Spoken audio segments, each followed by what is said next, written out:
Ladies and gentlemen, welcome to Breaking Through the Wall, podcast presented by SERVPRO Team Wall. This is our 7th episode of the pod, and today I am thrilled to be joined by an absolute sniper from three-point range. Our guest today was a 4-year starter at the University of North Florida, where he left the school as the all-time leader in points, steals, three-pointers made, and games played.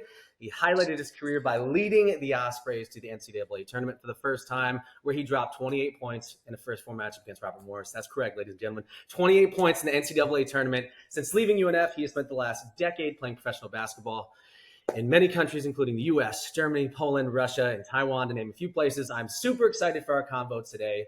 Everyone, please welcome my friend and our guest today, Beau Beech. Let's go. Let's go. Let's get it. I appreciate the intro, B. That's two kind of words. Yeah, it's true. It's all true. Well, You didn't lie, but you hyped me up a little more than you needed to. That's for no, sure. man, we're here to bring the hype today. I'm excited. We were talking off camera, and we've had many guests on the show. Some professional athletes and some people that have started companies, entrepreneurs, all kind of things. For the people that don't know me very well, I'm a huge basketball guy, so I'm very excited to talk basketball today and get into it. A couple episodes ago, we had a guy named Mike Coleman, who's a buddy of mine who works for the Washington Wizards. So we were like awesome. talking pre-draft stuff, but kind of talking about basketball on the operations side and in social media and all these different things. So it's cool today to jump to the other side as a player, someone that's on the court. So we're excited to have you today. So why don't you just tell us about kind of what you're doing right now and what's going on as far as your career, like in the current moment, what you're looking to do this fall, winter, and beyond. Yeah. So just training. I've been home since middle of June. Came back from Taiwan, and just kind of hopped right into the off-season grind right away, which is, 31 now, B. So I'm getting up there in age, but Seems young to me. it's more. Yeah. Well, I appreciate that, but yeah, just doing my off-season routine. And, that's 6 days a week, 1 day off, weights, shooting, and then a skills training session, pretty much probably 4 to 5 days a week. That's the 3 workouts each day. And then depending how the body feels, you adjust as you get older. I've come to find out. So that's kind of the daily routine. Nothing, probably out of the ordinary from anybody else in my position. But the unique thing is, I'm in Ashland, Kentucky now, where my wife's family's from, and I'm actually from Jacksonville, Florida. So we kind of travel back and forth. So that makes it a little more difficult, training sometimes. Just kind of trying to see family in the short window that we're home for the summers. But it's just you just find a way. You know how it is. You just find a way, get things done, do what you have to do to stay at the highest level, but then also to get to the higher level. So that's kind of where, I'm at in the off season mentally. And then, you know, talking with agents, talking with GMs, talking with coaches overseas, and just waiting for the right offer. Would love to play in Asia again. I just played there this past season, and man, is it awesome. I would recommend it to anybody that has the opportunity to go visit anywhere in Asia. I think it would be an incredible experience for them. And then for me, and my wife and my daughter, just to experience a different culture Definitely. is always like probably the most thrilling part about the summer. Also the most uncertain.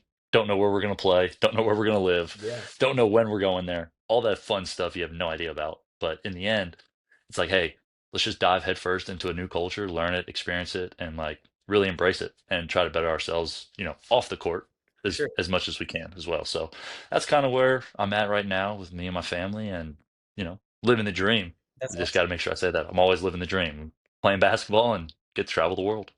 Yeah, I mean, it's cool that you're taking it in to kind of enjoy it while it's happening, because it's so easy for Mm, so many people that regardless of what they're doing something incredible at the moment that at some point is going to go away. For basketball yes. players, obviously, there's going to be a time where you're not going to be a professional basketball player just simply because of age. Yeah. Things. So it's cool to hear that you're like experiencing it, enjoying it, like living in the moment, if you will, Yep. and taking it on. And because like a lot of people don't get the experience living in a different country. For you, Yes. obviously, you've lived in many different countries and been able to play, but Yeah. and just experience different cultures and learn different ways to enjoy life. So that's Yeah. like what a cool thing to be. So hopefully, we're wishing you all the luck. That's awesome. So hopefully, you get to Thank you the very team that you're looking for and get it going. So I have read much. I Thank you. have read.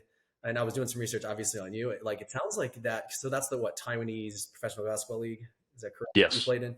Yep. Um, it looks like they have a strong like strong fan base as far as Yeah. their teams, right? Yeah. Like which I would have never, Yeah. like obviously there's leagues everywhere, but I hadn't, I just, it's just not something obviously I've dove into before, but pretty cool. Yeah. Like the experience playing Yeah. there was pretty awesome too.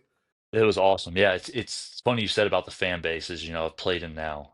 I guess upcoming will probably be my seventh country, seventh different country. So, I've seen a lot Sure. of different cultures in basketball, how people treat basketball. And, going to Taiwan, the league literally started in 2020. Oh wow. So its first year was the year COVID Cool. happened. Yeah. And Great I was year to like, watch. yeah, Yeah. great first season. Yeah. So from that moment to now, 5 years later, the league has exploded, like exploded. It's wild how they said it was 5 years ago to what Yeah. it was 3 months ago when I was in the playoffs. They're like, yeah, no, it wasn't like this, Bo. I'm like, well, I'm glad I'm here now. That's for sure. Good timing. Yeah. But yeah, it really is. They love basketball in Taiwan. They're huge NBA fans, Yeah. which are I like, knew I that don't. because I've seen clips of a few players go over there and it's just a madhouse. So It's a mad. yeah, So they kind of. This is going to sound. Don't take this the wrong way. We're not at that level. But for someone that's played in other countries overseas, it sure felt like I was the NBA guy walking around. sure. Now, I'm not James Harden when he visits. You know what I mean? It's like Right. that's a mad rush. But I mean, every single day there was multiple people being like, "Oh my gosh, Beichi, Beichi," and Beichi's my That's Chinese name, okay. That's awesome. so they called me Beichi. I And like it. I was like, okay. I like it. So that was my name. And at first I was like, are they saying something? Because I didn't understand my name.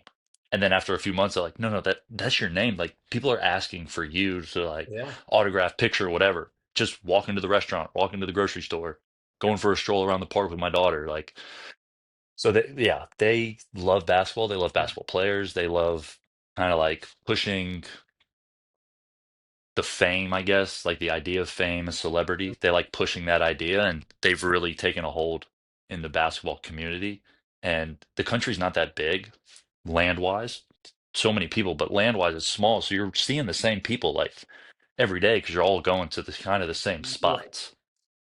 It's a lot to do, but there's only like 5 or 6 places you can go. So you're always in the same cities, in the same Of course. districts. Like you're always in the same spot, so people know where to You're find you. gonna know where you're at. Plus, I would imagine it at Yeah. 6'8", 6'9", it's they probably That doesn't help pretty hide easily. either. Yeah.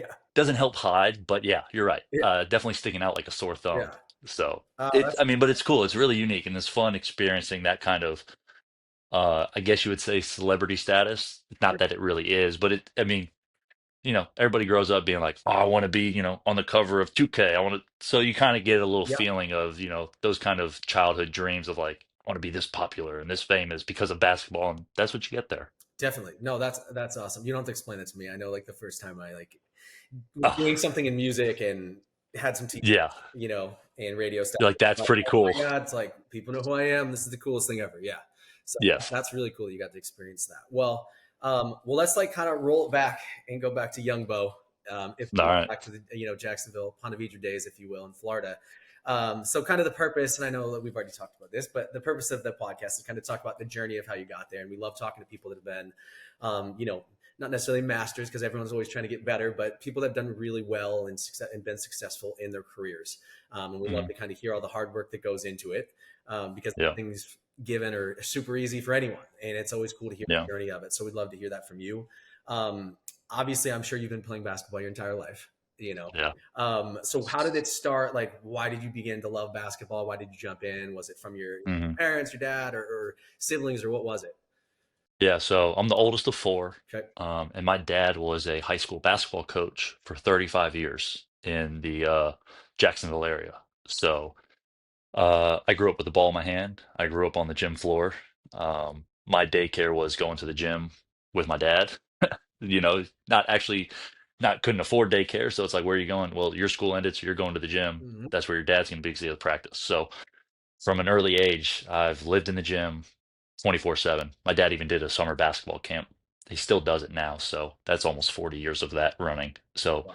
literally every day, all year, just in the gym. That's kind of where I started with the game of basketball. So, and then piggybacking off that, my dad was my high school coach as Okay. well. So once I got to high school, he switched high schools to the new school that I went to. and he was the head coach of the basketball team, dean of students, and he was my coach for 4 years there. Yeah. So yeah, we've put a lot of hours in the gym together. Sure. Uh, one is just father and dad, or dad and son, and then the other one as coach and player. So we've accumulated a lot of hours in the gym, and it kind of started. He had one player um, named Chet Stakaitis. From no one's gonna know who that is, but to me, that's like my Michael Jordan. Okay. He played for my dad, went to St. Joseph's University, Yeah. and played on the team with Jameer Nelson and Delonte Yeah. West They were when they went to the Elite Eight. yeah. I mean, They were that team was dominant at the time. I mean, they so chose. obviously, Yeah. yeah, they were elite. Well, no one knows who the third guard was. It was Chet Stakaitis. I know that because he played every game. He started with those two guys. So it's like, well, he's freaking good. That's awesome. That's how I looked at it. So my whole life, I mean, he was 10, 10 years older than me, whatever it was. And I was like, I just want to be as good as Chet. I just want to be as good as Chet. I just want to be as good as Chet. And my dad's like, if you want to be as good as Chet, we got to do these things then. He's like, I'm not going to tell you to do it, but this is what you got to do. Mhm. And from the first day of seventh grade was when I was like, I'm doing it. Like, I'm doing it, Dad. Like, we're doing it. In sixth grade, I kind of had like, yeah, like teach me how to shoot. Like, I want to be able to shoot, all this kind of stuff. And then seventh grade, it changed.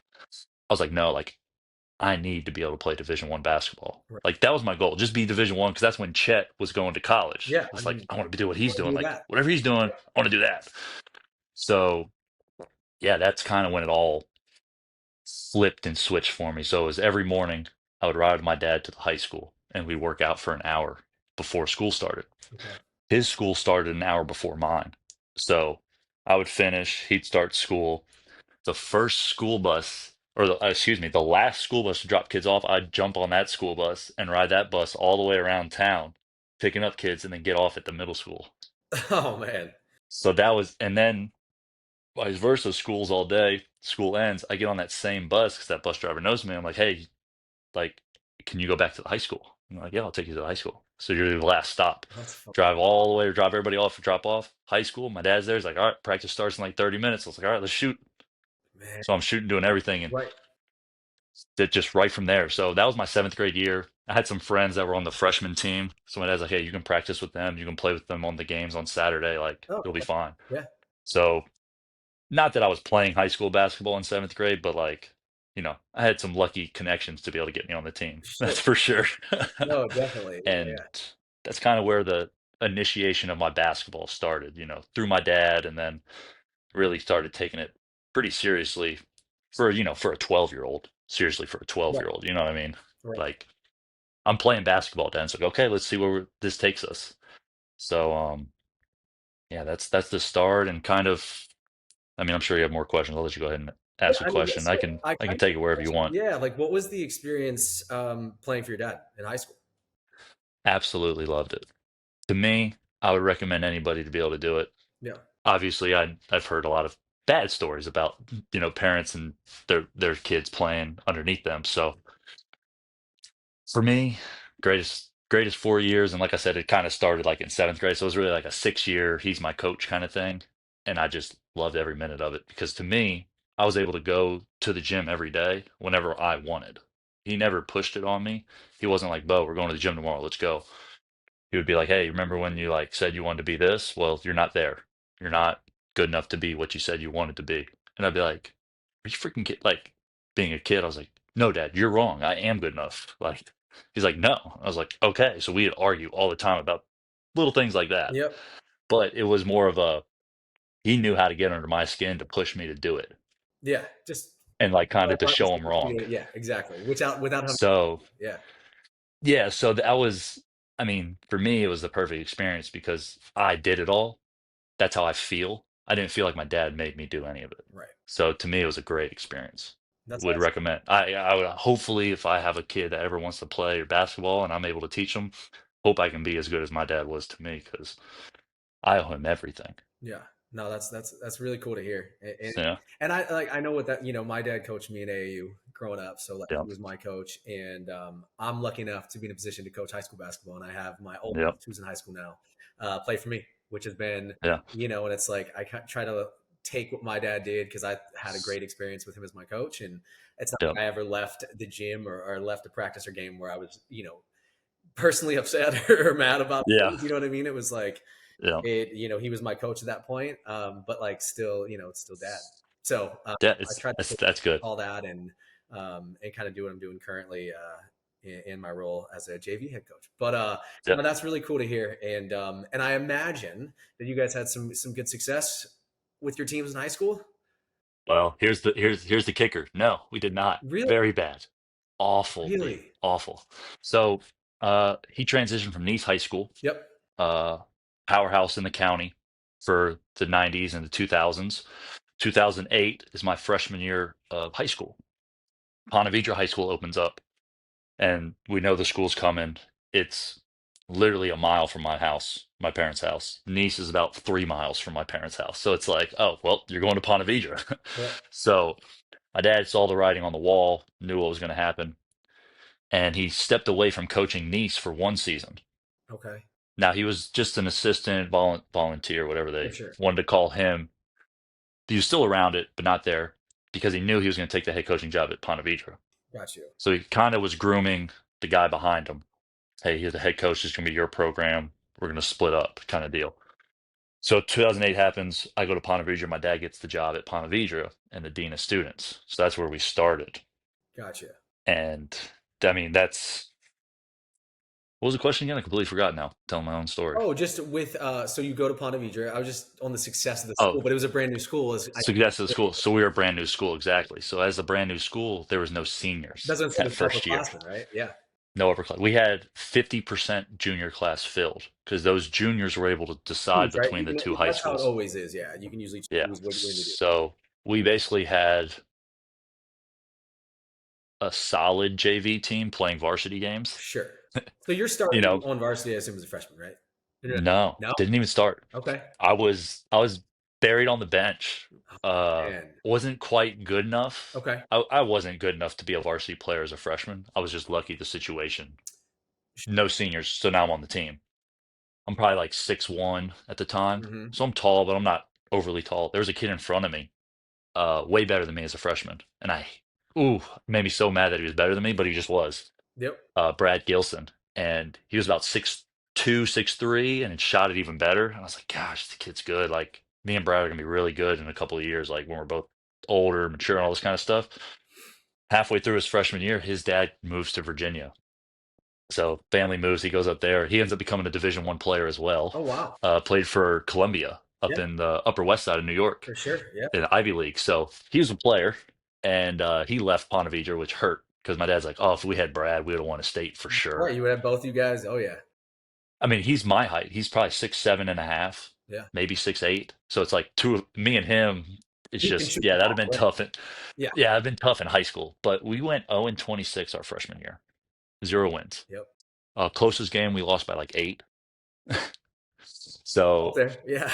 yeah, it was a tough year. Okay. Sophomore year, now we have a full. Everyone's back. Obviously, no Yep. one graduated, no one left. We had a few guys come in from Nice, and I think we won like maybe 8 games. 8-15 ish. Okay. Like not awful, but we competed. Any good team smacked us around. Junior year, probably when I took my biggest leap as a player. Uh, Went from like 10 points a game as a sophomore to 20. Okay. And that kind of was like, oh, we have someone that can kind of keep us in games, Definitely. kind of deal. Still, the talent wasn't there. I was probably, like I said, a junior, but nothing to where I'd be like, oh, that guy's gonna be a pro one day. Like it was just, you're a good high You're school really good player, high school son. player. Like good, Yeah. Yeah. yeah, like good for you, man. And yeah, I think we won like 15, well, maybe 500, Okay. 13-12 that year. We did solid for that year. It was first winning season, so it was a big deal. Then the next year, we had a kid from Milwaukee transfer in, freshman point guard, and he was a hooper. Jackson Johnson was his name. He actually coaches a high school prep team up in New York or in Boston. They're like Oh top wow. 5 in the country. Oh wow. Okay. Either way, he's a really good player. He elevates us the second he comes in. My dad put him on JV. He was 5'6". My dad put him on JV. He's like, I don't know if you can play. Triple double. That's like, you're playing varsity tomorrow, son. Move them up. Like, let's go. So He's on varsity the rest of his career, Wow. and he's a stud player. Not to brag, but he's second all time in scoring behind me. But Yo.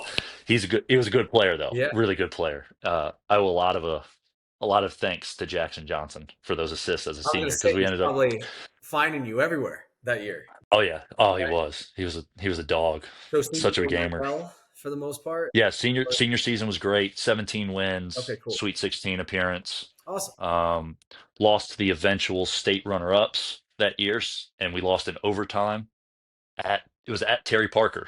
Okay. We lost at Terry Parker. They had a team that year, and it was a great run playing for my dad.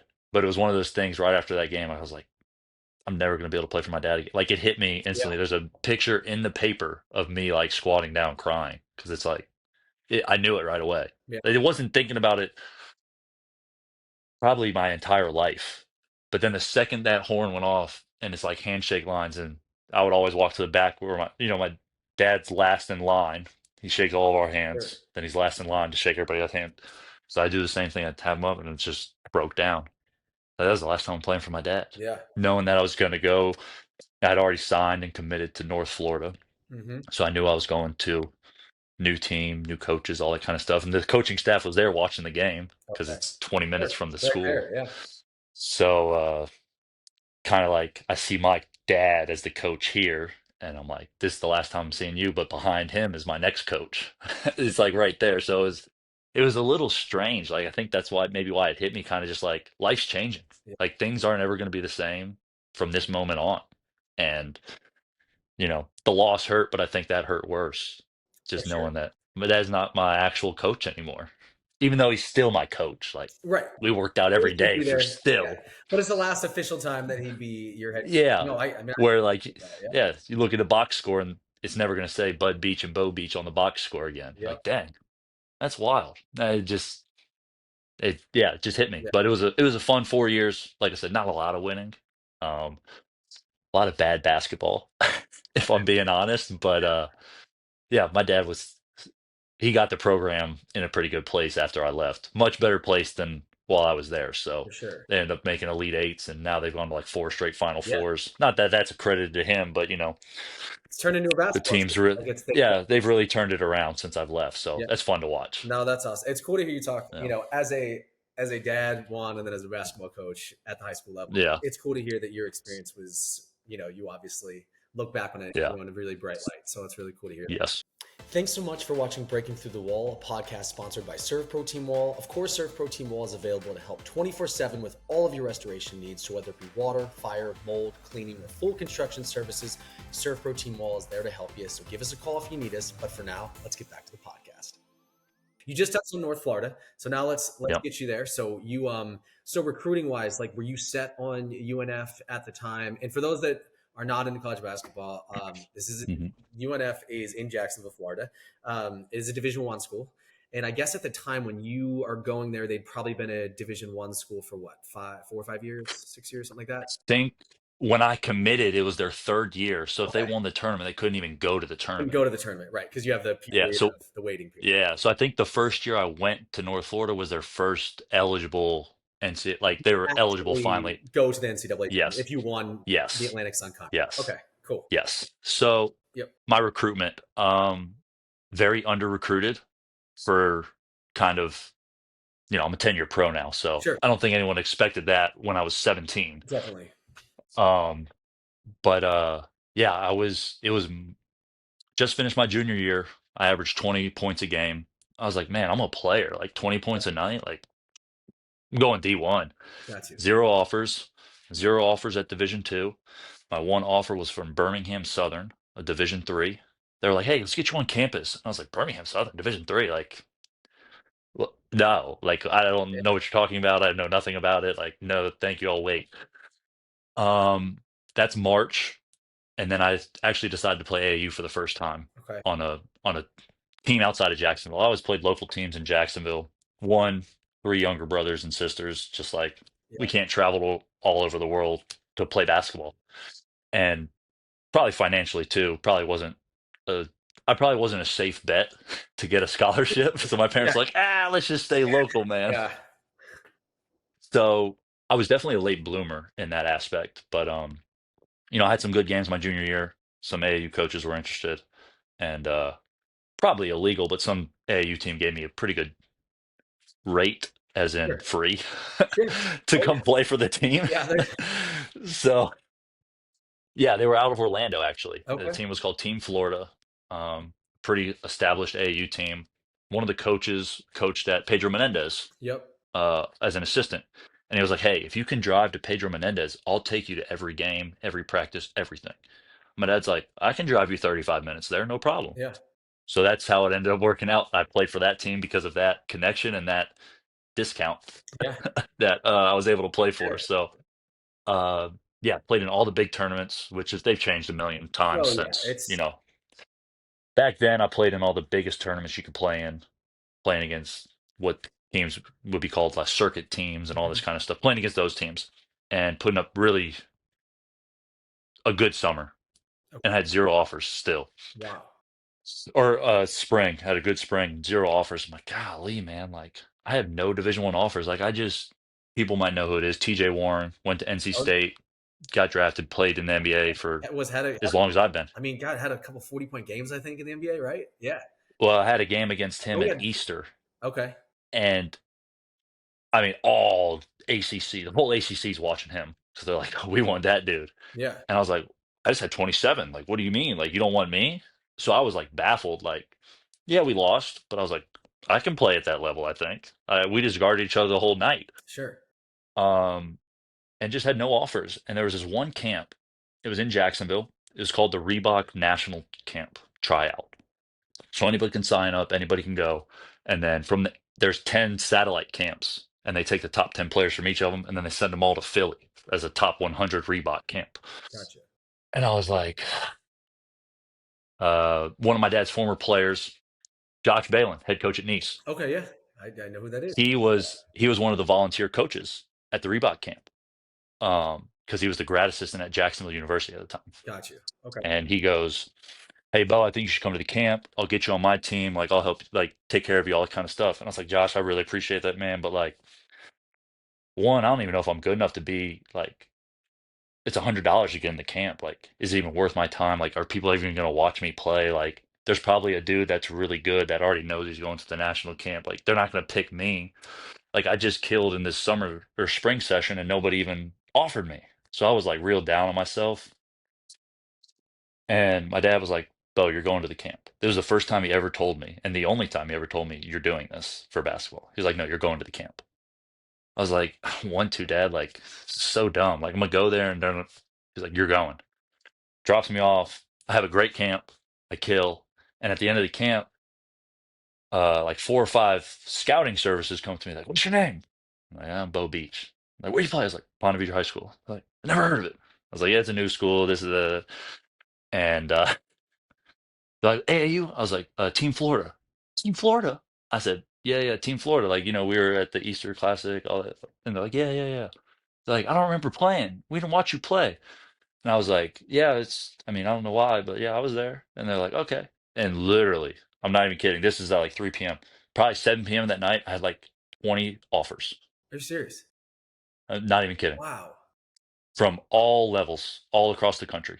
Just boom, This one overnight. decision of going to this camp that your dad kind of led you there. The one time he was like, "You're going." Yeah. Literally the only time, Brendan, that he was like, "You're going. You're playing basketball today here." Never told me that before in my life. Yep. That's awesome. So whether he knew that like it was just a matter of time for me to kind of, I wouldn't say blow up, but get on the map of some of these Division 1 teams or what, because he went to Flagler, a Okay. Division 2 school Yeah. about 30 minutes south from where I grew up, and he's in the Hall of Fame there for Oh basketball. wow. Okay. So for the longest time, I was like, man, I'll probably just go to Flagler like my dad. Like I think I can play there. Like my dad thinks I can, so I'll probably just play there. Like it'll be fine.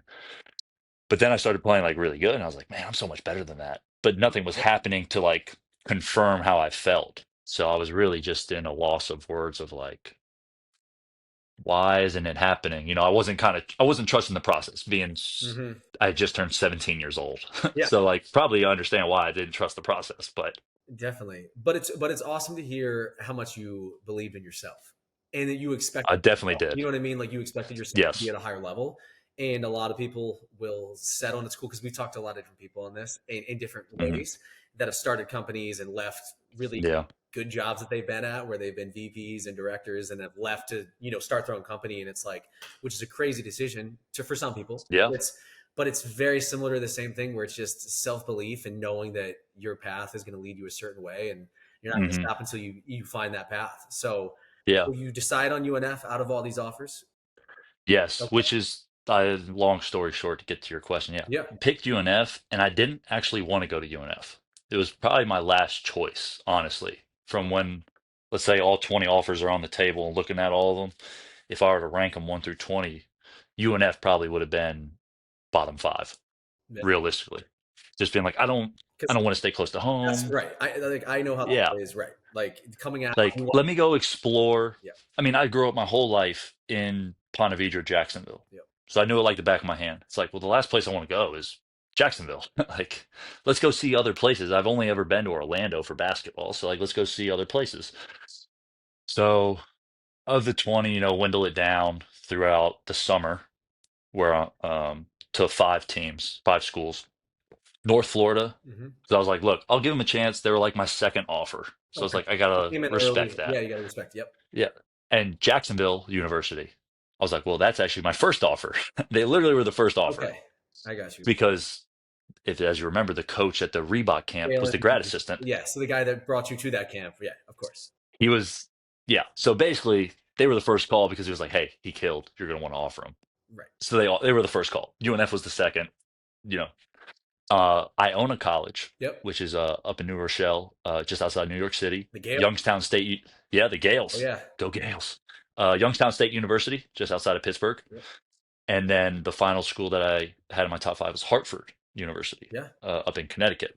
So those are my top five uh, after the summer period.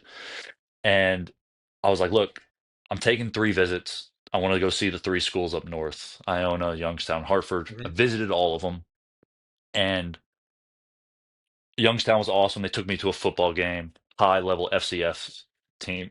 I mean, it was sellout, like 12,000 people. I was like, this is really cool. Like, I've never, this is awesome. They get after it Basketball in gym Youngstown. Yeah. after I it. played one of the AF2 teams in the Arena League was in Youngstown. So Oh, really? I spent a lot of time in Youngstown. Oh yeah. So That's oh, amazing. Pittsburgh West is what I like to call it. But yeah, It's literally so that's yeah, the funny thing. They're like, hey, it's just 45-minute drive from Pittsburgh. And I was like, oh, I know where Pittsburgh is. You get outside of Pittsburgh, you're like, where the F yeah. am I, Where am I? dude? Like, Yeah, yeah, where am I? exactly. But So, no, I've been on campus at Youngstown State. We actually like SERVPRO is a big sponsor of Youngstown State, a big oh, athletic see, there we go. program too. One of the franchises that's out that way. So no, that's funny. So That's cool. did you realize that how much colder it is in the winter? Were you there in the winter? So here's the thing. I told everybody that ever called me, I was like, I'm committing early before my senior season starts. I want to commit, be done with it, play basketball. Yeah. Maybe I had a little inclination. That was my last year playing for my dad. So I was like, I just want to be done and just focus on, me and my dad's high school team. I went up, I think it was like October 16th Okay. for a visit to Youngstown. I'm like, October. So what's it going to be in Jacksonville? Like 87 degrees that day, probably. So I'm in shorts, like t-shirt like this, get on the plane, get to Youngstown. And they're like, yeah, the low tonight. It might freeze. I was like, might what? Oh yeah. It's like, you guys, what? I think it was like 65 as the high over like the 2 days we were there. And then the football game was like 55. I was a jacket bum. I was freezing, dude. Freezing. That's different. Now, I've lived in some crazier places now that I've Now, played sure. professionally, but at, Then, at 17 and a half years old, I was like, holy cow, it's cold already. mhm. Like, I'm going to the beach tomorrow when I fly home. Like, I have plans with friends to go to the beach on Sunday. Like, I don't know what you guys are talking about here, Yep. snow and freezing. So that was a reality shock for sure. And same when like the next weekend I went to Iona, and then the weekend after that I went to Hartford. So now it's what, like October 30th or whatever, Oh yeah. and I'm in Hartford, Connecticut. And it's like my mom bought me a puffer jacket. I was like, what is this? Like, what? I don't need Don't worry, that. She's like, no, no, you're like, gonna know when it hits why you need it. she's like, you need to pack this. I was like, Mom, it's like 84 degrees out today. Like, Mm. when am I going to wear this jacket? She's like, we're going to Hartford. It's going to be cold on Saturday. Like, We know the team's going to take us out to dinner. We went out to this super nice steakhouse and all this stuff, and it wasn't snowing, but to me it was like Yeah, it could have might as well just been a blizzard. Like that's how cold it felt to me. sure. I was like, this is insane, Yeah, dude. we're I not cannot. used to it. It's like I feel like I'm getting soft. So just come Oh, grew up in my dad's from Ohio. He says the it's same thing. He's Maryland. like, I'm Yeah. soft now. Yeah, I'm like I soft. feel like now I go back and I'm like I'm fine in the winters, going back to Maryland or I'm at Penn State or places like that. Yep. But man, like there has been a couple games where I'm out there on the field or like doing tailgate stuff, and I'm like, oh my god, the wind's whipping, and I'm like, dude, I would have handled this so much better before I've lived in Florida now for the past 2+ years.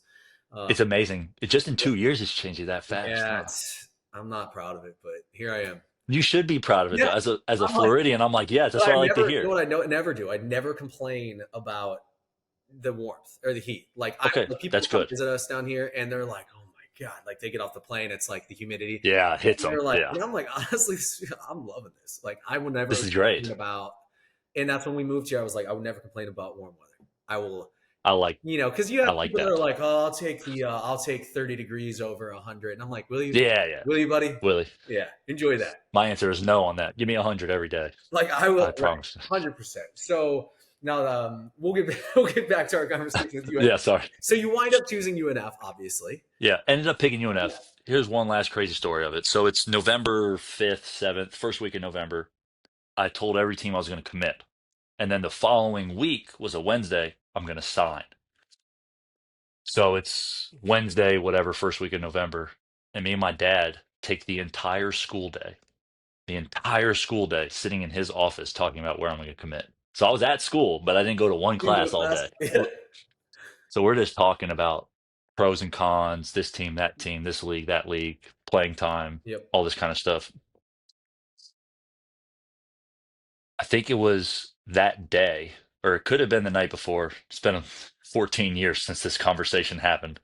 Somewhere in right before the decision, University of Miami calls.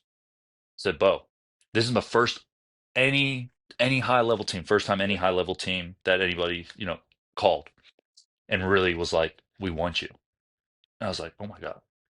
I was like, nah, screw you guys. You come in so late. Like, I was good 2 months ago. Like, I'm better now, but I was the same 2 months ago, basically. Like, where were you? So Coach Larinaga and the assistant come up and visit me a few days after I decided to commit to UNF. And I picked UNF after dwindling it all down. I was like, Coach Driscoll, great dude. Love him. I want to play for him, the energy, the enthusiasm. Like, it's going to be easy to play for because he has so much energy. Definitely. Two, all the schools were like, hey, look, your dad can coach you whenever you want, all this kind of stuff. I was like, well, UNF is 20 miles from my house. So, like, my dad literally could still coach me every day. Like, Yep. 20-minute drive is nothing. So I was like, all right, well, that's a selling point. And then lastly, I had told Coach Driscoll three things that I didn't tell any other coaches. And not that I didn't want to tell them, they just never asked. And Coach Driscoll asked bluntly, what are you going to do at UNF? I was like, I'll tell you what I'm going to do at UNF. Three things. One, this is very selfish. I'm going to be the all-time leading scorer at UNF. Two, I'm going to take you to the NCAA tournament.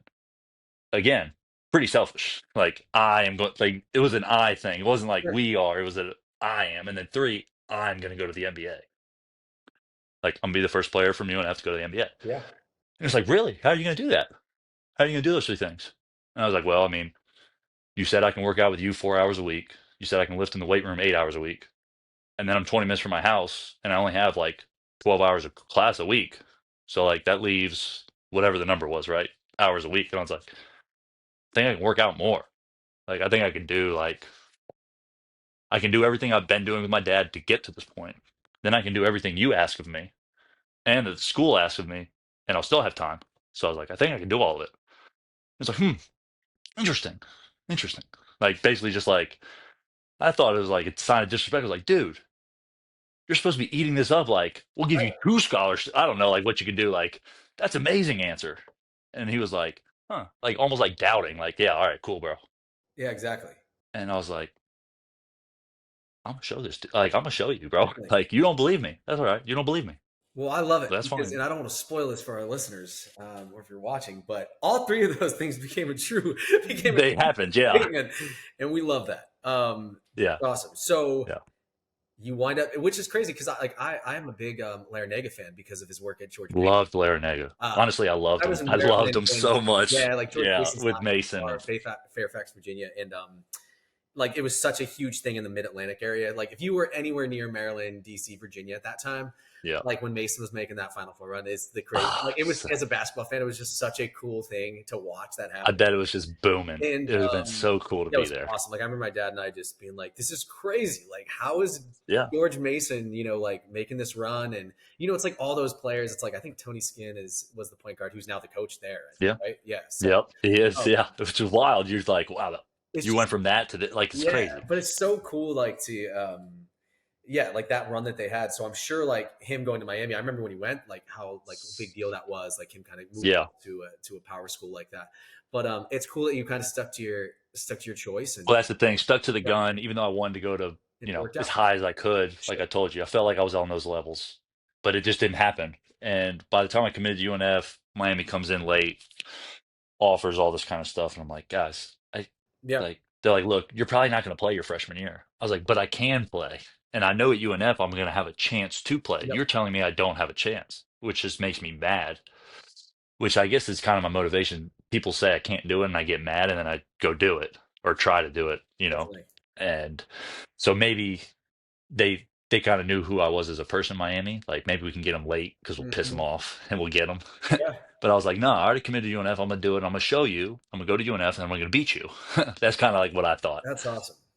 So there's another story about that later on, but Yeah. I'll let you get to For whatever you sure. want. No, it's cool to hear that. I think like one of the things that talking to people that have been successful in their fields is that's one Hmm. of the big motivators is people telling Yeah, them they can or people not believing in what yeah, you can do. And then that's such a big thing I think that people take and then let it power them to do things that you never could imagine that you can do. So yes, I think that's awesome. So you go to UNF, obviously. You do wind up. hmm I think you, if my research is correct, I believe you did not start 4 games your freshman year, and then is that correct? yeah. And It then was the never. first. It was technically the one exhibition game and Okay. then three regular season And then games. you So in never. the record books, it goes down as 3 games. I got you. Okay. Yeah, first You three I never didn't came off start. the bench again. Is that correct? Never again. Okay. Yeah. Now, the part of that is the whole story. Just to give a little Yeah. background. We had two all conference guards, like 2 man's, 3 man, right? Shooting guard, small forward, two of those all conference guys ahead of me. So it's like, well, Bo, you're going to back those dudes up. They're like Mhm. 13, 14 points a game guys. They're seniors. Like, you're not playing. I was like, hey, I understand. Like, if I can just back them up, that's 20 minutes a game, though, because they play 30 Sure. each, but there's 10 minutes behind each of them. I can play 20 minutes still. That's how I thought about it. Hmm. The 3 man all league had some off the court issues with his family. Father passed away. Incredibly sad.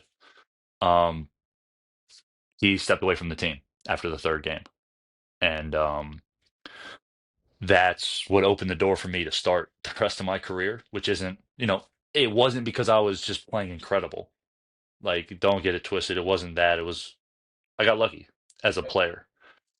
It definitely hurt our team because it's an all league player. He's a very good basketball player. Definitely. And then sliding a freshman in that spot, just, going to be some up and downs, and there was.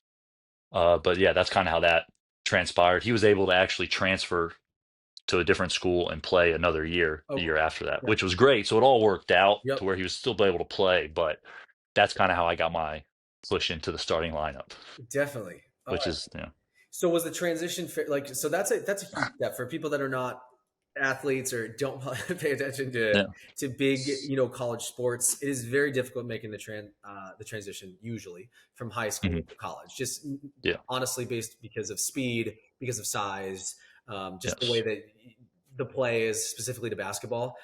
Usually yep. the speed is the biggest thing. How was that transition for you jumping out of, playing high school ball for your dad at Ponte Vedra to going to UNF and jumping into starting in your fourth game? Yeah, it was huge. I mean, it was Yeah. tremendous. I always thought I was a decent athlete. I, I could hold my own. Yep. It was probably a good way to put it, but wouldn't wow anybody. And just the guy in front of me was 6'4", 220. Okay. And it's like Different. Yeah. at that time I was 6'6", so I grew in college. I Okay. was 6'6", 190. Right. So I had a little height on him, but he has 30 pounds. So anytime he drives the ball, I go backwards. Definitely. Yeah. Anytime I drive the ball, I go backwards. So I'm like, okay, this is a little different, Bo. Like I'm gonna have to really refine my skills to be able to get past this dude who's stronger and quicker than me. So it's like, well, I'm not used to that at all. And he's only 2 inches shorter than me, which as I've gotten older, that's all I need is about a 1 or 2 inch height difference, and I can shoot any shot I want. But at that Yeah. time, I was used to shooting against high school kids who were maybe 6'2", Yep. not 6'4". So it's like, oh, this is Right. a big difference. He almost blocked it. Definitely. So it was massive. It was a massive difference. And Coach Driscoll let me know that all through the summer and fall leading up to those regular season games where I wasn't starting. And funny story, we were at Savannah State, which I think was my second college game ever. That was the least minutes I ever played in college because Coach Driscoll walked to the end of the bench where us freshmen have to sit because it's like kind of seniority thing. Okay. It seemed like at the moment, like kind of upperclassmen are closer to coach, like because we know we're going to go in. Freshmen, you're kind of down here because you don't know if you're going to get in. He walks down and he looks at me and my teammate. And he goes, "You guys know the scouting report? You know?" I was like, "Yes, sir. Yeah, I know the scouting report. Yeah, yeah, I know the scouting. You know the scouting report." I was like, "Yes, I do. I promise you, I know." Like, and I played like 6 minutes. It was 0 for 1 or 0 for 2 or whatever it was. And I was like, "Why does this dude like not think I know the scouting report?" Like after the game, I was like, "What is going on?" And he was like, "The reason I did that is because I want to see how you would react." I was like, "What do you mean?" He goes, "Well, we're in a hostile road game. We're playing at Savannah State. It's their first game of the year. It's like 3,000 people in the stands. Like it's a sellout gym for them almost." Yeah. And he was like, "How are you going to react to someone like saying something to you that you know is incorrect?" And I was like, "Oh, okay, yeah." He was like, "You got mad." I was like, "Yeah, I got mad. I want to play." So it's like little things like that kind of just flip the switch of like, Sure. figure it out, man. Like we whatever you think you're doing to get on the court might not be enough.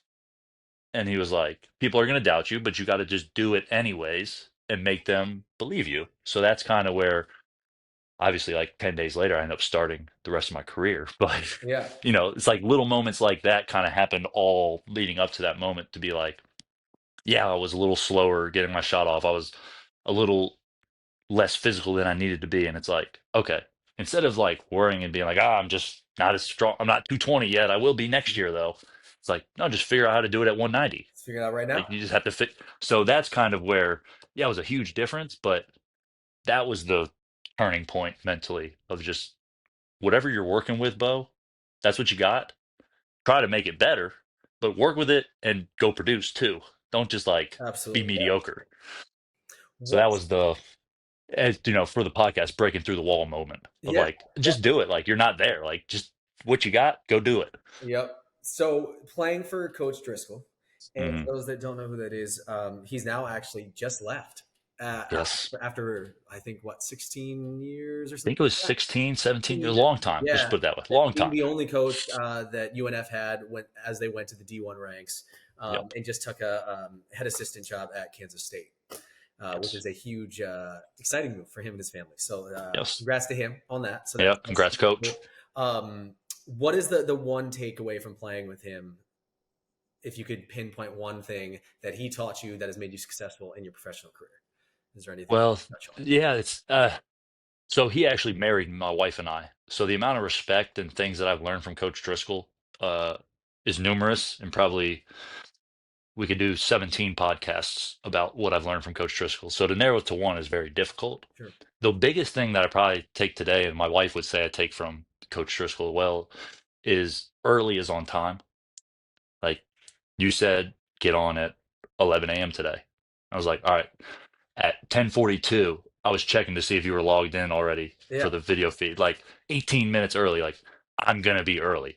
So basically, I was just kept refreshing my phone until I saw that you were on. I was like, all right, I'm in, Yeah. cleared and joined. So early's on time is probably the biggest thing, and my wife, makes fun of me for it. Like, what time are we leaving? We're leaving at 10:54. Why? Because that means we're gonna get in the car at 11, which means we're gonna be on time. Yep. Like Oh, that's that's awesome. so yeah, just something like that is just the little discipline. Little stuff that Yeah. adds up over time and shows you. Yes. Yep. That was one thing. Like, that's an off the court thing. An on the court example would be just like every detail he said of where to be for a certain play, when to be there. how to get away, like how to get to the spot when they're not letting you get to the spot. Like all those little details are things that I really hang my hat on Definitely. to be able to be a, coming up on 10 years as a pro. I think that's what made the difference is I don't miss a detail. And when I do, it eats me alive. It's like, bro, don't miss a detail. Like that's all Coach Driscoll would like drill into me. It's like, if you do all the details right, you're going to do the big thing, right? Which means you're going to make the shot. Yep. Or, you're going to show up on time to the event and no one's going to be mad at you and you're going to have a great interview. Like it doesn't just translate to basketball. It's like job hunting, getting a Yep. promotion, getting a raise, like all that kind of stuff. It all adds up. So it's like, all right, I'm gonna do all those little things perfect to where I don't miss my opportunity. Absolutely. No, all the little things add up and they matter, and Yeah. that's probably why you've been successful in your career. So, Well, I like to think that's why. Who yeah. knows though? So your I could this is my favorite thing is that I like love talking basketball. It's be like the longest Yeah. episode of this Yeah. podcast. Sorry about that, No, we're man. I good. No, ramble we'll a cruise lot. through it. But I'd be remiss if I didn't ask you because I believe your freshman year you played with one of my good friends, Hmm. who was your senior point guard, I think, right? Yeah. Um, Oh yeah. so I've already alluded to coaching high school basketball. So I'm the head coach of a JV program at Tokeway Creek, which is in St. Augustine, Florida. And my varsity coach, who's one of my really good friends since I've moved to Florida, is Will Wilson, who also played at UNF. Yeah. So how was the experience playing with him and how did he help you? Obviously he was being the point guard and you're a shooter. So I would imagine Yeah. the relationship was built. You wanted to lean on him and make sure that he had trust in you so that you could get your shots off, right? Certainly. Certainly. So Will Wilson, think he was, don't quote me on the exact number, but he's definitely top 10 assist to turnover ratio and probably at worst top 20 in assists per game that year. So like Yep. he's a passer.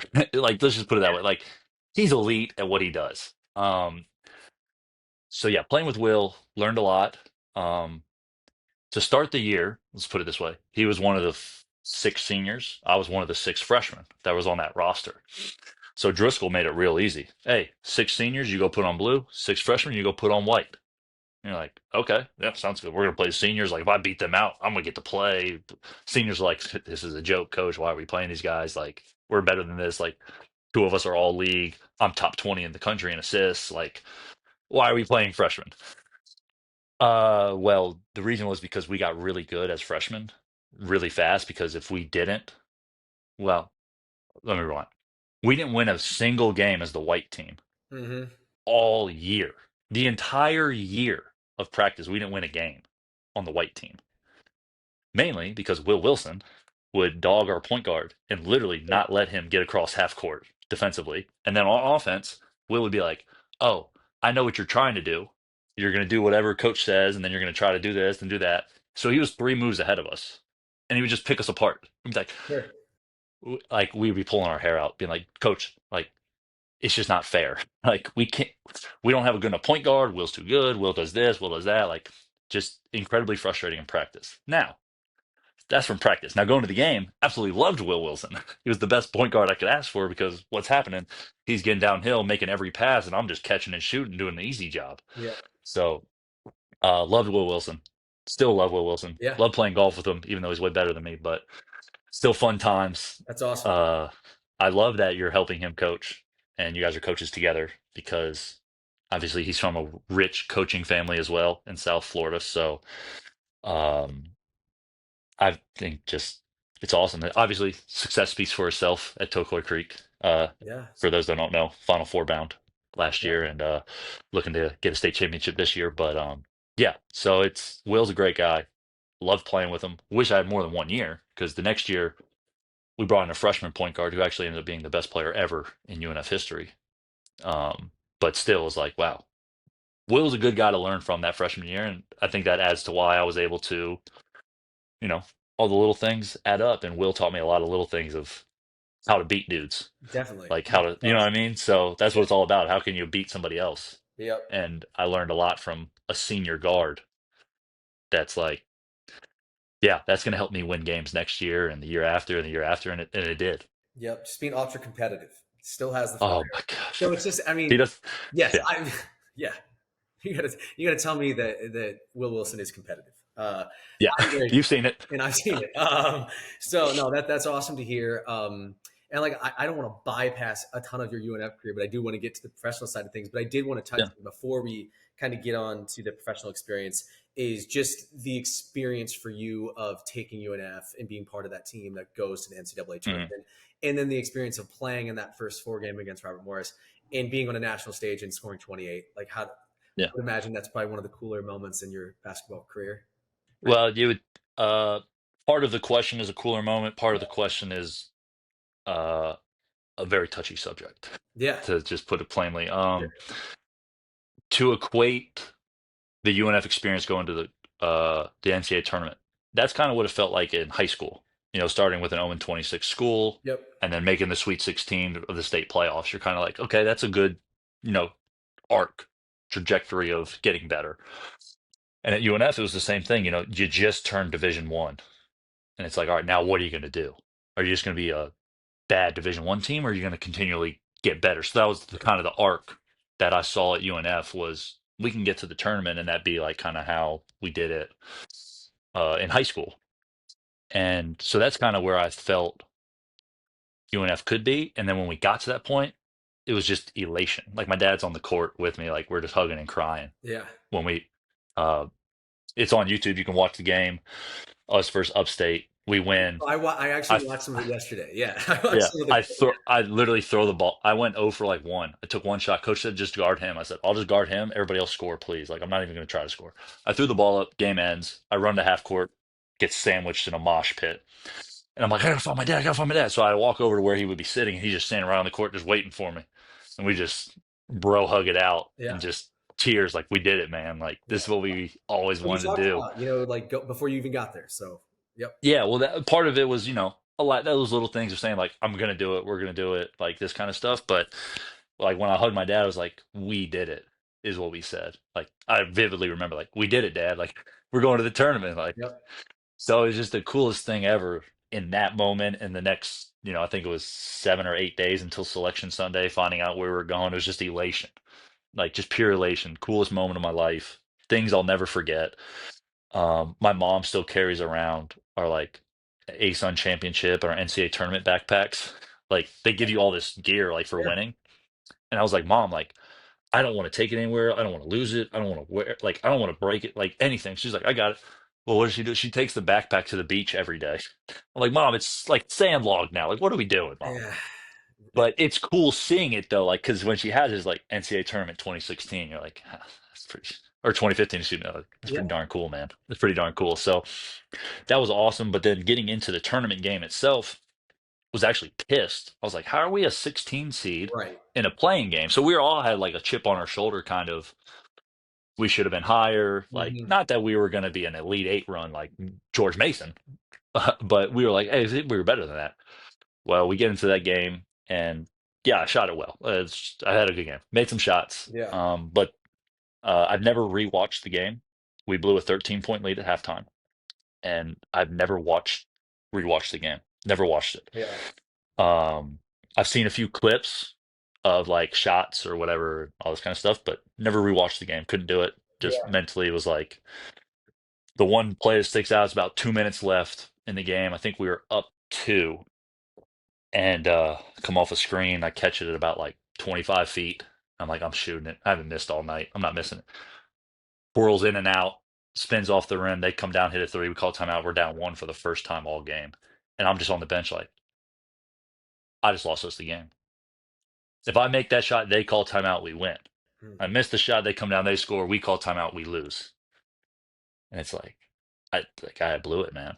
Like that's all. That's the only play specifically that I can remember as if it just happened 10 minutes ago. Yeah. No, So I get that.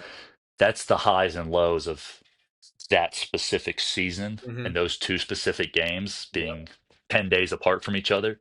It's like one, I'm on top of the world. The other is like, I just lost us the game in the NCAA tournament. Right. And it was just talk about some motivation for the off season. Yeah, that was a good Sure. one. Good for that. Not good for the headspace for about a day or two, though. Of course. Yeah. Yeah, Yep. No, but I'm sure it's tough to look at that, and I get that from being like, perfectionist and wanting yeah, to be great, and that's probably why you are where you are today. Is keeping yourself to that, that level. Uh, Yes. but it's very, I mean, as someone who's watched college basketball his whole life, very cool. That's very like to say that Don't you get me wrong. like. It's the coolest thing. Looking back, being removed 14 years later, 12 years later, it is the coolest thing Yeah, I've ever done. because I before It's the coolest thing I've ever done. I knew you were a great player in college. I did not know that specific game Yeah.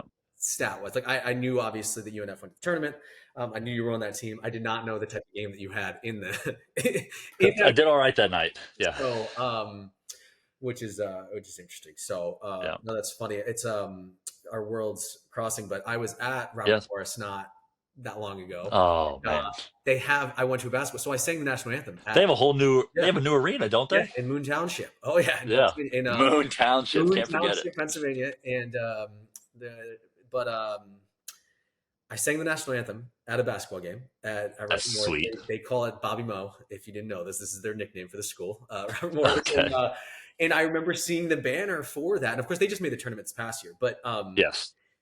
I remember it's just so funny, like, and then thinking, like, 2, 3 years later after being in that team, I would talk to someone that played against that team. So Yeah. it's funny how That is cool. the world works. It's wild how small it is. Yep. Because I was like, oh, like they're playing, I think they're playing like Central Michigan or Western, someone in that space. Somebody, yeah. And, but nonetheless, it's just, That's cool it though. was right state. But nonetheless, I just Okay. remember thinking in my head, like, oh, I wonder if Robert Morris has been to the tournament. And I remember seeing And that banner. And it's just so funny that, like, you know, how life this works. is it. I'm talking to the guy that scored 28 points against him. So, Yeah. in the tournament. But, Yeah. so that's awesome.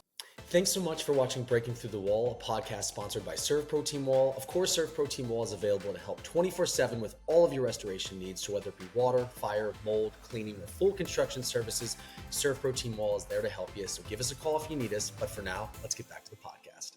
So obviously, you had a great decorated career at UNF. You're coming out of school at UNF. Are you thinking NBA at that time? Are you hearing from teams? Or do you have thinking like this after you graduate from UNF, you get out of school? Do you have an agent like right away? Like, what's the plan in the immediate at that time?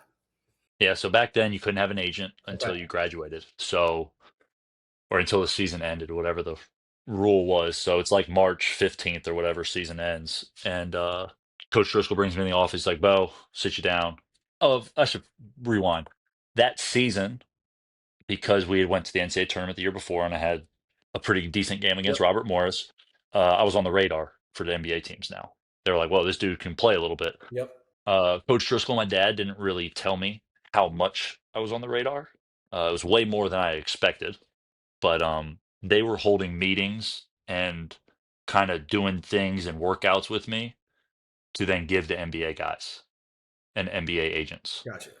all during my senior college year. So I wasn't able to meet with them and all this stuff, but Driscoll and my dad were meeting dudes at like First Watch, getting breakfast and Yeah. like Yeah. meeting with these guys like basically every week, all Okay. season long. And I had no idea, Wow. like zero. So thanks to them for keeping that out of my head because who knows Yeah. what it would You have don't done need to to. me. Right. You just need to It focus. was awesome that they just kept it away from me. For me, it was great. So other people it might be different, but for me, it was awesome.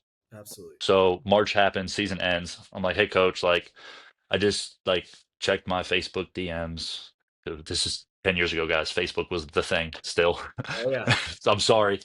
And I'm like, I have like 400. He was like, don't worry. Like, we have you all covered. I was like, what do you mean? He goes, we have your top 5 agents that you're going to meet with. I was like, already? How'd you do that? He goes, we've been doing it all year, son.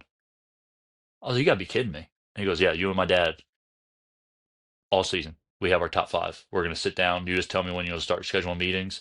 Here's all their numbers. You call them. You say, hi, I'm interested. Like, I heard you're interested in me kind of deal. Let's set up a time. Yep. So he was like, that's your homework for this next 5 days. Schedule meetings and tell them to all meet him at my house, Coach Driscoll's house. Oh He's wow. like, we're doing all the meetings there. Okay. I said, okay, sounds great.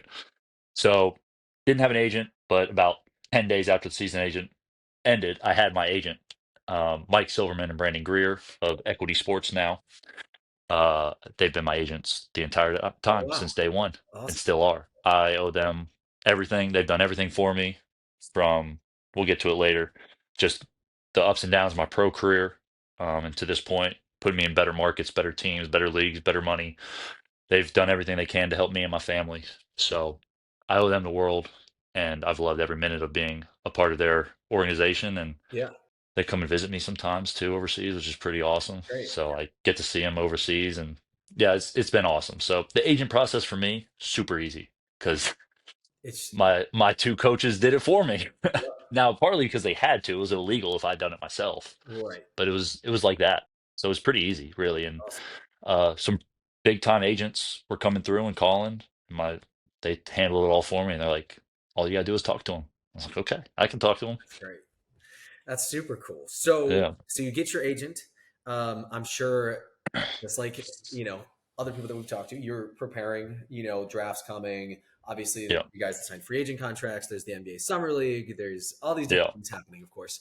Going into like, I was able to read a couple things, but it's always hard to dig in and figure it out. yeah. Did you feel that you could have been drafted, or did you think you had a chance to go Well, like in the second round, or was there any? so being in my all right, so my agency, I graduated like April 30th, and then Mhm. on May 1st or next day, I flew to Dallas, Texas to train with my agents full time, 7 days a week, prepping for the NBA draft. So we had another guy in our agency named Kay Felder, he went to Oakland. He averaged 24 points and 10 assists a game as a junior. He came out a year early, and my agent's like, "Hey, look, he's going to get drafted." I was like, "Man, this dude is really good. Working out with him every day, like he's definitely getting drafted. Where? I have no idea, but he's Yeah. a good player." Being so naive and young, yes, I thought I was getting drafted. I had a few good workouts. My agents were like, "Hey, man, like keep doing what you're doing. Like you're doing great in these workouts. Like we're getting great feedback from these teams. Atlanta, Brooklyn, in specifics, were teams that I played really well at." And I was like, "Yeah, I think one of them is going to take me." Honestly, like looking, I knew I was a second round pick. If anything, I wasn't thinking like, "Why am I not going sixth overall? What's going on here?" Like I knew I wasn't there, but uh, yeah, I was naive enough to think I was going to get drafted. And kind of looking back, I didn't know again, but Coach Driscoll had gotten a call from the Hawks after our workout. I was like, "Hey, we really like your dude. Yeah. Like we draft number 57. Like we like your dude." And I didn't know this until years later. So I felt like I was in that position, and then Coach Driscoll kind of had a little hint that I was kind of in that Yeah. position, so it kind of corroborates my feeling, Yeah, for which sure. is it's a good, good to know. But it came to fruition, didn't get drafted. The Hawks drafted the guy I was working out with, Kay Felder, and Oh, traded him to the Cleveland Cavaliers on draft night. wow. Okay. So I think my agents, I think this is all speculation. I'd have to ask them, Yeah. but I think they kind of directed him, Kay Felder, get drafted by Atlanta. Cleveland trade for him. You're actually going to go to Cleveland because Cleveland didn't have a pick that year Okay. because LeBron's still on the team. Yes. Okay. Right. This is his second. This is 2016. Yes. This is his second. Going back. Yeah, second stint. So I think they were like the Cavs were trying to get a young guy in that could play point Hmm. behind Kyrie a little bit. And Definitely. 24 and 10, it's like, all right, we'll give this guy a shot. Yeah.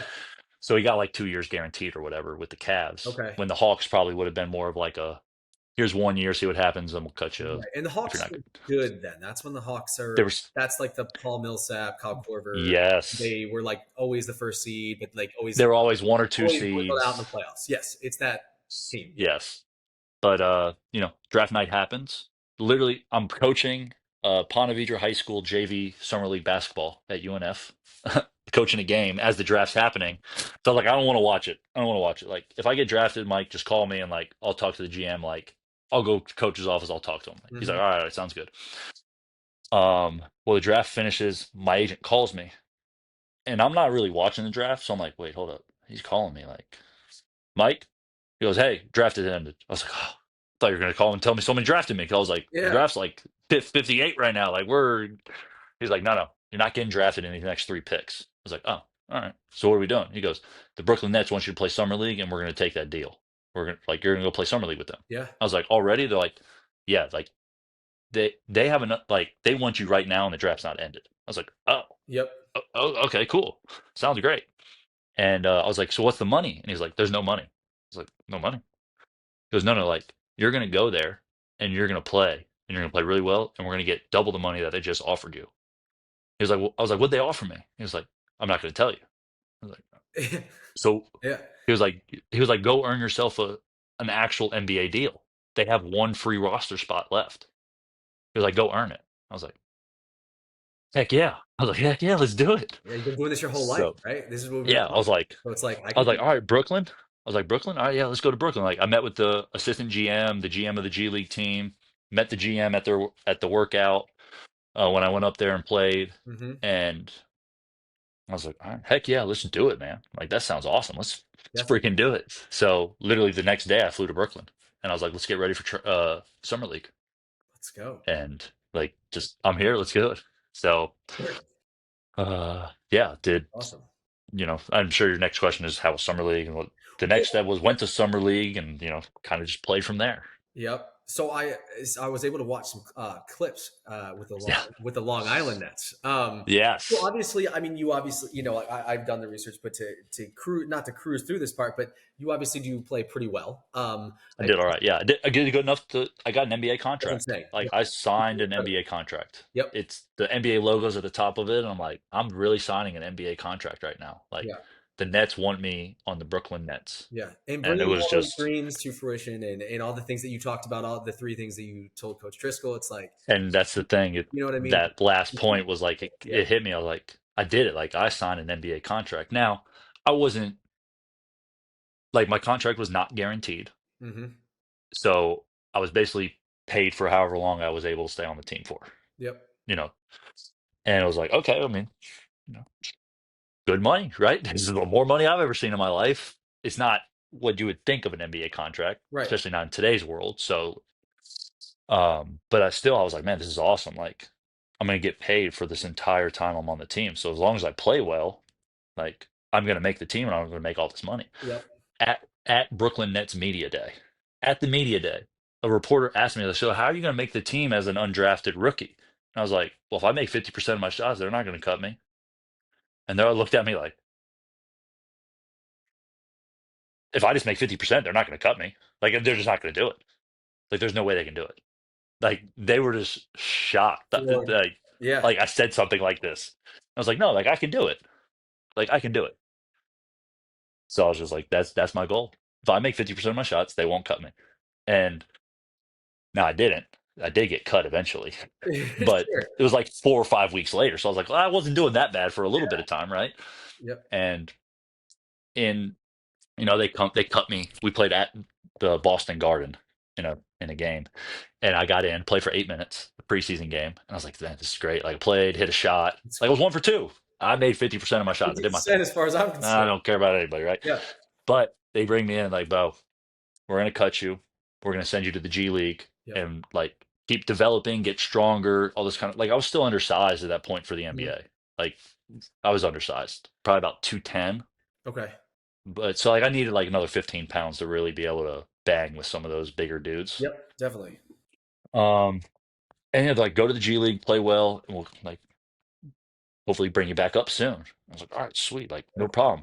So that's kind of where the NBA tale was, and then that kind of transitions into the next phase of like how I got overseas. But the whole experience of being with the Nets from July 1st until what was it, Halloween.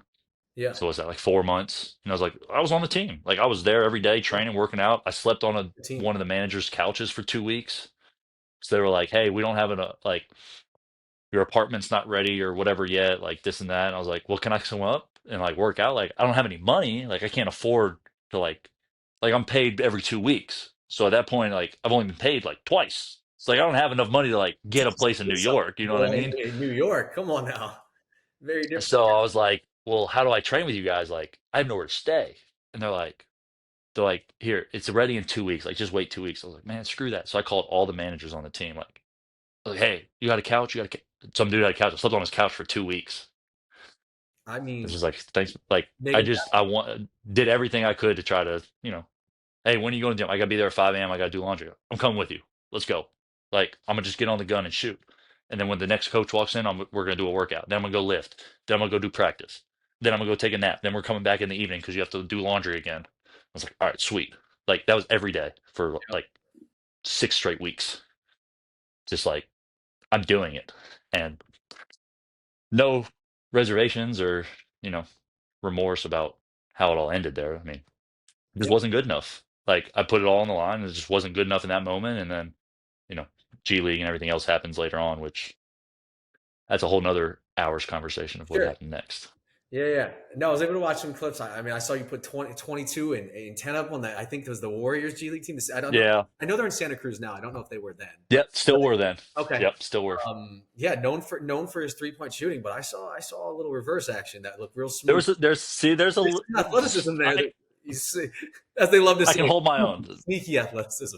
Yeah, sneaky is definitely the word used to describe my athleticism. Yeah, It's I'm not going to get completely blown out of the water with it, but it's going to look a little different than other players. Let's just put for it that sure. way too.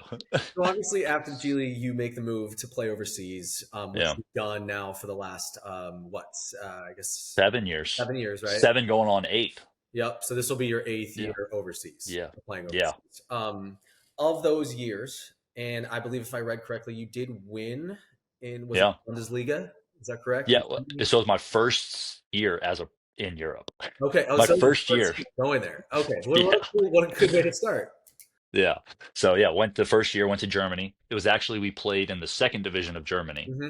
I played for an American coach that lives in Nakati. Oh, wow. So you were literally Wild. the guy that, for those that are not familiar with Florida, this is like 10, 15 minutes from where Bo grew up. Yes, and another 10 minutes from where BT's When- living right now. So yeah, it's like that's funny. it's insane. That's why I went to go play Okay, there. I could have played in top divisions in other countries, sure. probably even for a little more money. I was like, I want to play for you in Germany because I need to learn this game Yeah, it's and different. I need to learn. Yeah. So my agents were great in that. They're like, Bo, like, I think this is your better offer rather than taking 30% more money Yeah. in a different league.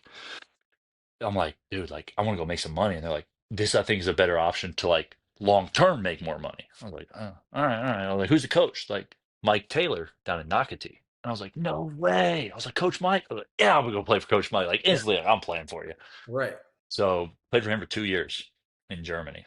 And Awesome. that was it was all just money wasn't the issue at that point. It was just I need to learn how to play European Yeah, being basketball. familiar with it, and I guess that's FIBA rules, correct? So Exactly. better So rules. many different rules, different just how the people interact with basketball is way different than they do in the NBA and the G League and college, you know. Of course. So you go to Germany, soccer, or Soccer's huge. as Yeah, right, that's the number one sport, sure. like NFL football. But basketball is probably like the third sport. You're like, what's the second sport? And you're like, handball actually is the second Yep. favorite sport in Germany. You're like, Yep. so we're the third tier sport?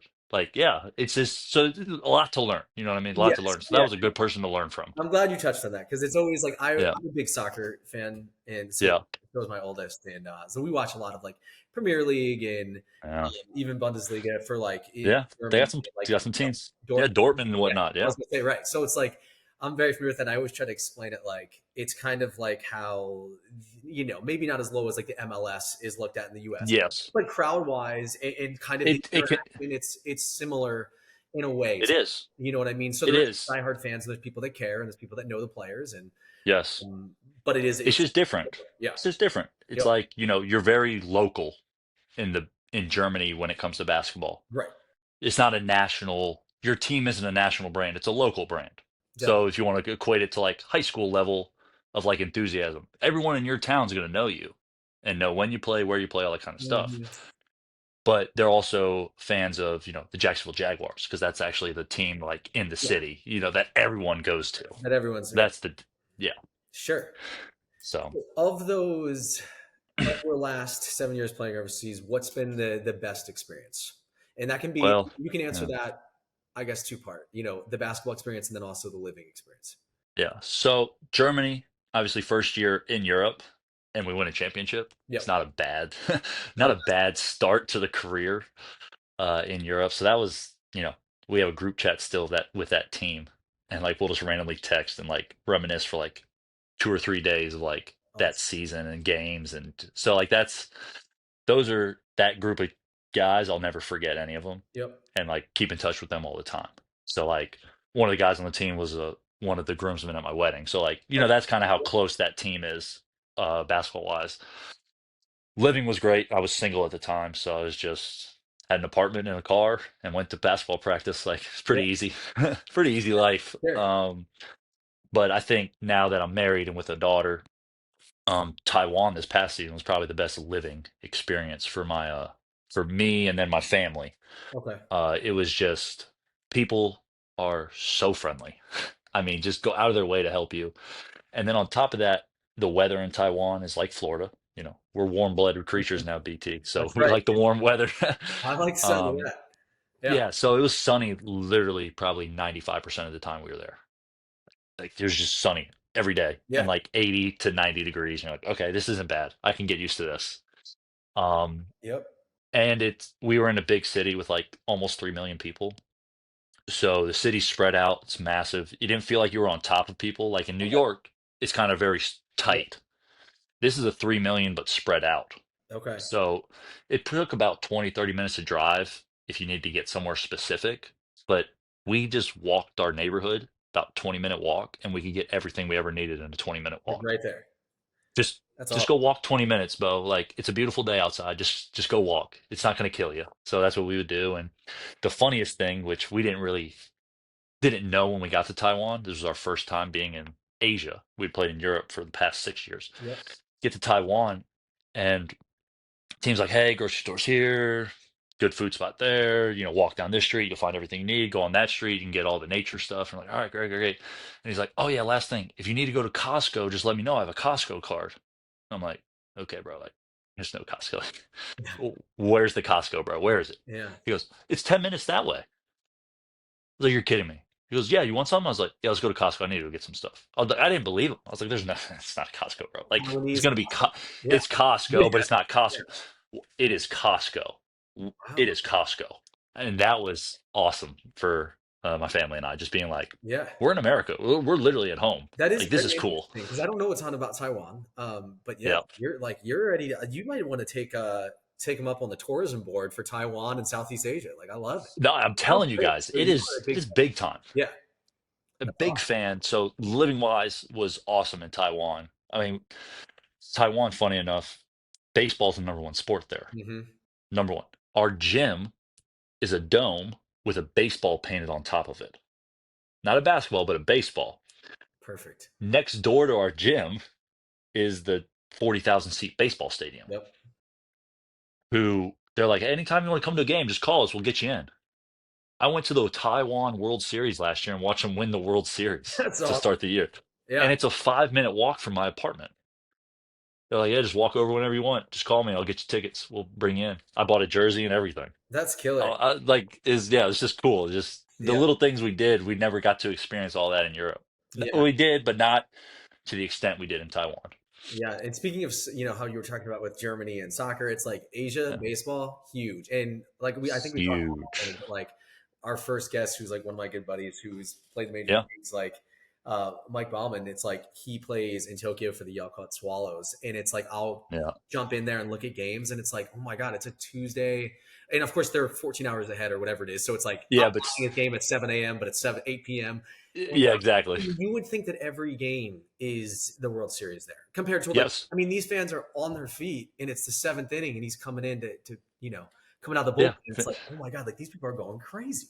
Yes. Like it's just a It's different, baseball's it's, it's the coolest thing to watch. yeah, That's part of why, going overseas, experiencing new cultures is so fun. yes. Because you find out these little differences, subtle differences, and you're like, wow, that's pretty cool. Like I've never seen this part of baseball be this exciting every day. Hmm. Or, I haven't seen soccer be this important to everybody.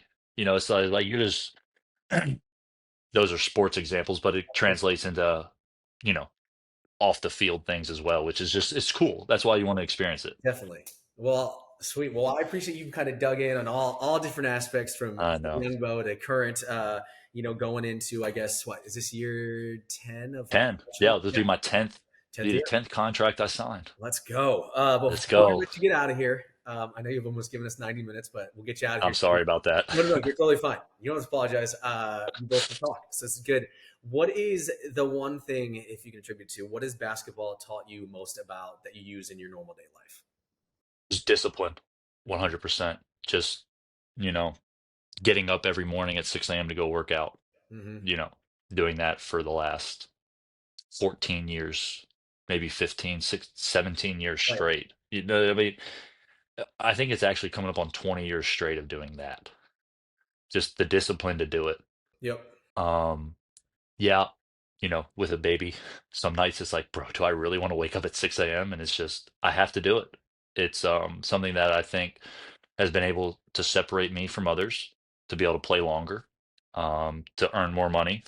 Part of that is, my motivation as well is I'm going to be able to provide for my family and play this game as long as I can because it's not forever. So the discipline of it is something I'll carry forever, even off the court. Just Yeah. and it's there was a word I used my senior year of high school or college, excuse me. Coach Driscoll asked all of us on the team to use a word that described us, and mine was intrinsic, so within you. Hmm. And he was like, "What does that mean?" I was like, "Well, technically, it's like a two-parter word. I'm intrinsically motivated. Like everything I do is from within. So intrinsic, and that discipline, you know, is just from me putting it on myself, kind of just trying to push myself to do it and want to do it and want to achieve whatever it is I set my mind up for. Yeah. So yeah, that's my Great. And I love that that's my 'cause thing. that doesn't necessarily that can go to anyone. It's not Yeah, specific to basketball or athletes. It's people that want to be successful. I think will find that routine and find the discipline, as you just touched yeah, on, to yeah, be above and beyond of what everyone else is doing. So yeah. super That's what it's cool all to hear. about. Well, I got a couple of fun questions for you. All right, Let's before you do get it. out of here, I don't want you to think too hard. Just lay it out. So, All favorite right, NBA player of all time? LeBron. No questions asked. I had a fat head on my wall growing up. It's I love LeBron, it. All right, number one. perfect. Which version of LeBron? Like, what team do you? First stint Cavaliers. Okay, So first 8 years, I love it. did no bars hold. Can't no one can top them. Perfect. Favorite binge-worthy TV show? Something your wife My and you go God. to? Anything? Ooh, favorite all time. You can list two if it's easier. All right, The Wire, The Wire, The The Wire, Wire. showing some Baltimore Oh, roots there. Look at you. I love the hey, Let's go. the port Yeah. season, is great. I love The Wire. All right, I like it. That's Love a it. great answer. Great answer for a Maryland guy. Favorite musician, band, artist? So so mainstream. Drake. Yeah, It okay. hurts me. Jay-Z's I probably listen to the most Drake, but I probably enjoy Jay-Z the most. And That's then Lil Wayne is my best for when I work out. all right. Solid And answers. then if I get into the countryside, now we're talking like Luke Combs. Okay. The thing is, what am I doing? I know who I'm listening to. That's kind of my thing with music. I like it. All right. Yeah. Favorite restaurant? All time, currently, right now, it's a steakhouse called Smith and Walensky. Okay. Yeah, sorry if that's that. I'm not trying to I like the showboat on anybody with that answer. It's just Smith and Walensky, Chef's Kiss. let's But go. if we're in the Jacksonville area, I do recommend you, BT, going to Seafood Kitchen up in Atlantic Beach. Okay. It will I have not to go. disappoint. It's incredible. Fresh caught seafood every day from Mayport brought into the restaurant. Can't beat it. Lunch specials, even better pricing. Everything's about $20 and it's about probably $20 to $30 a person. But it's the amount of food they give you, dude. Yeah. You're taking some home every Fire. time. All right. Oh my Love it. gosh, it's I'm in. delicious. I love it. Yep. Last question for you. If I had $1 million on the line and you had to shoot a three-pointer, where are you shooting it from on the court? They're all going in. They're all going in. I love it. Yeah, they're all going in. Love it. Yeah. You're not going to pick baseline, top of the key. It doesn't matter. Like I it's would probably pick one of the 45s. okay. If I had to fork over the money, I'd pick the 45s. Okay. But it's going in from any spot. And this is Yeah. why he's a Yeah. tenured pro, ladies and gentlemen. Look at the confidence.